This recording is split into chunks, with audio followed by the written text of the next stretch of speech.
Je m'appelle Dalila Hassan, je suis responsable d'une agence d'assurance, je suis mariée, j'ai 3 enfants et donc je suis également la responsable de la JRE de Jouer les Tours, JRE 37300. Ce qui m'a motivée à m'engager dans la JRE, c'est que j'ai un enfant qui a été particulièrement concerné par la propagande et l'apologie du genre, ma deuxième fille qui est en classe de CM1 et à qui on a fait visionner au cinéma le film Tomboy sans que je n'ai signé d'autorisation de sortie légale.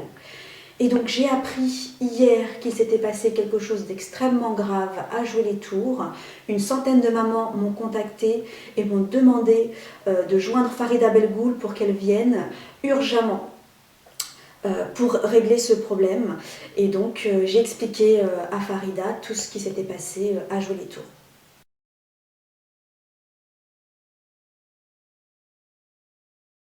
Alors la scène s'est passée à l'école maternelle de Jouer les Tours, la Blotterie. Et donc j'ai rencontré la maman à 2 reprises, une fois individuellement et une fois dans le cadre d'une réunion avec la directrice de l'établissement peu avant 18h. Donc nous étions 4 personnes, la maman, qui est d'origine tchétchène et qui parle très peu français, une traductrice, moi-même et un autre membre du comité. Et donc la maman a commencé son récit en expliquant à la directrice qu'elle avait trouvé, qu'elle s'était interrogée parce que son fils avait, depuis environ une semaine, un comportement très très inhabituel. Elle a remarqué notamment 2 éléments. Le premier, c'est que son enfant, qui était d'habitude enjoué, qui aimait aller à l'école, il y allait avec entrain, et bien tout à coup il était très réticent, il ne voulait plus aller à l'école en disant que non, je ne veux pas aller à l'école, je n'aime pas la maîtresse, je ne veux pas y aller. Et la deuxième chose, c'est que l'enfant qui ne voulait plus se déshabiller pour aller au bain le soir, la maman n'arrivait plus à lui enlever ses vêtements, il était gêné, il ne voulait pas.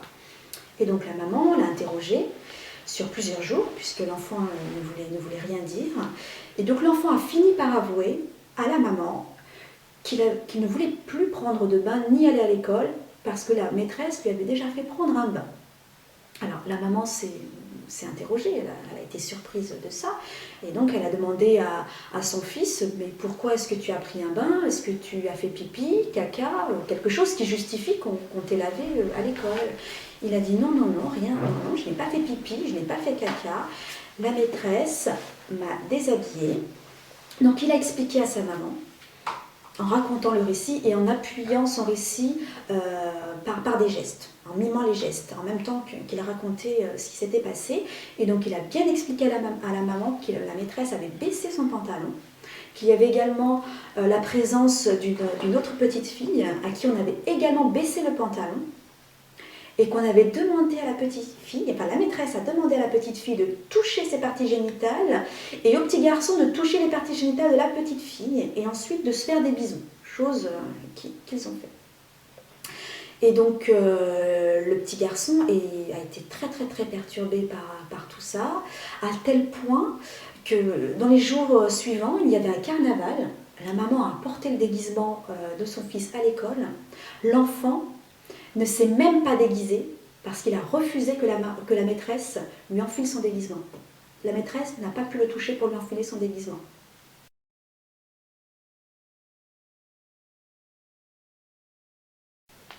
Donc aujourd'hui, vendredi 28 mars 2014, pendant que Farida était en chemin pour nous rejoindre, j'étais en entretien avec la directrice de l'école maternelle La Blotterie à Jouer les Tours, la maman, une traductrice et un autre membre du comité. Donc on a été surpris de ne pas avoir la présence de la maîtresse concernée. Il nous a été rétorqué qu'elle était depuis à peu près une semaine en stage syndical.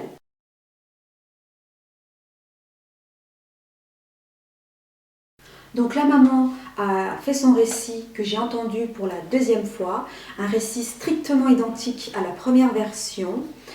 Et donc la directrice a rétorqué à cela que la maîtresse est irréprochable, qu'elle ne pouvait pas avoir de tels agissements, que c'était absolument impossible. Je vais vous dire exactement ce qu'elle a dit. Ce qu'on raconte de la maîtresse est faux. Il n'y a aucun doute là-dessus.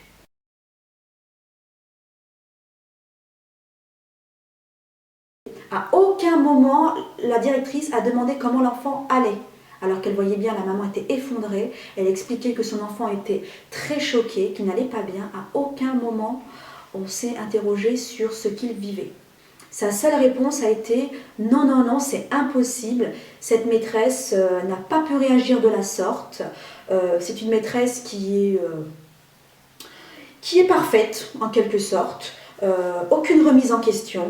Donc, elle a dit quand même à un moment donné, en aparté, pourquoi le garçon a dit ça, je m'interroge. Il a dit des choses qu'on voulait entendre. » Sous-entendu que quelqu'un avait poussé l'enfant à dire ça.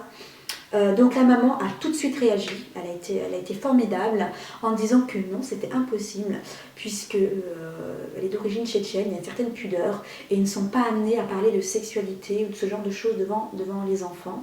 Et d'ailleurs, l'enfant était très très gêné en parlant de ça, il a eu énormément de mal à le dire à sa maman. Donc ce n'est pas quelque chose qu'il a l'habitude d'entendre. Ce n'est pas quelque chose, il n'a pas dit quelque chose que la maman voulait entendre, puisque dès le départ, il ne voulait même pas le dire à sa maman. Il disait « Non maman, je ne veux pas te le dire, tu vas être fâchée ».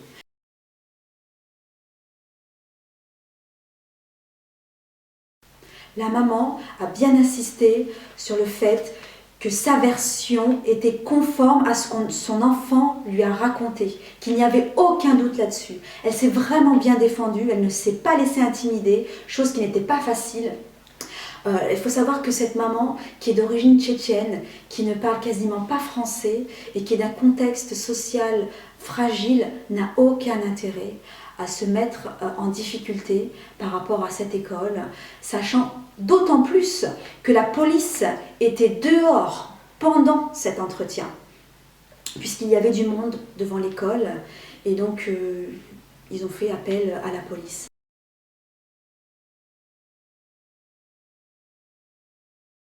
De surcroît, la maman a insisté sur le fait qu'elle avait recueilli elle-même le témoignage de son fils, mais qu'en plus de cela, en amont, elle avait bien remarqué qu'il y avait un réel changement de comportement. Et c'est ce qui a alerté avant tout cette maman. Elle l'a bien expliqué à la directrice. Elle n'a pas été entendue sur ce sujet. Aucune allusion de la directrice n'a été faite là-dessus. Elle persiste.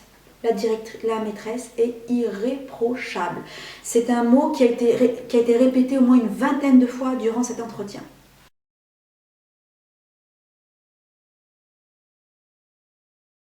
Je le répète, qu'on me dise quel est l'intérêt d'un enfant de raconter un tel récit à sa maman alors que cet enfant a peur de la réaction de sa maman.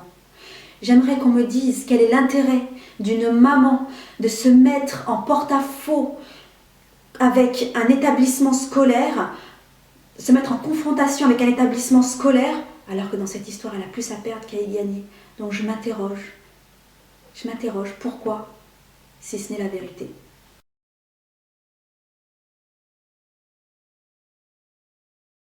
L'entretien s'est terminé sans que la directrice à aucun moment n'ait pris en considération le témoignage de cette maman. Pour elle, il n'y a eu aucun souci dans cette école et donc il n'y a aucune action ou aucune enquête à mener. Et donc cette directrice est sortie de l'établissement scolaire pour rejoindre un groupe de parents d'élèves présents sur place. Et elle en a profité, comme la prochaine journée de retrait de l'école a lieu le lundi 31 mars 2014, elle en a profité pour leur rappeler que s'ils n'emmenaient pas leurs enfants à l'école lundi, elle s'occuperait d'eux.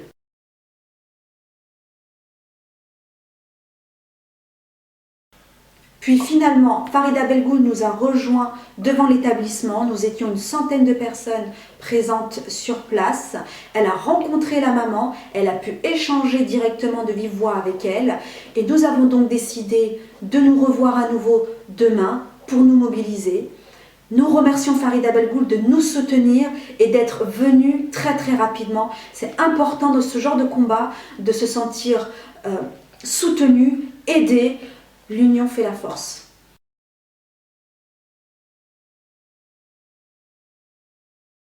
« J'ai tenu à témoigner à visage découvert pour vous montrer qu'il est parfaitement possible de le faire, qu'il ne faut absolument pas avoir peur d'eux. Nous n'avons rien à nous reprocher, nous sommes dans notre droit. Il faut absolument lutter pour que ces abominations ne se reproduisent plus jamais. Si nous ne protégeons pas nos enfants, personne ne le fera à notre place.